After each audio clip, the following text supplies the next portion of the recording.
Hello friends and welcome back to the Tech Legend channel. So friends, today I will talk about Sparkle White Arc B580 Titan Luna and Arc B570 Guardian Luna graphics card. So friend, the Arc B580 Titan Luna is a high-end version with triple fan design with swap, the sparkle blue design with the white shroud and white PCB and white backplate, and the only that thing did not get painted.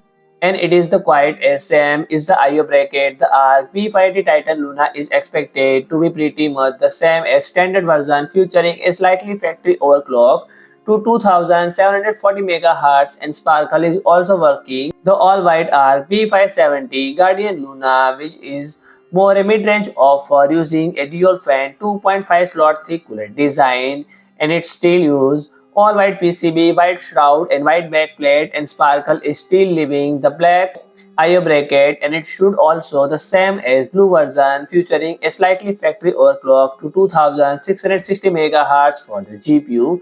So friend, it comes with single 8-pin PCIe power connector and should have a standard 150 watt TDP. So friend, if you like my video, please do like, share and comment, and don't forget to subscribe my channel and press the bell icon.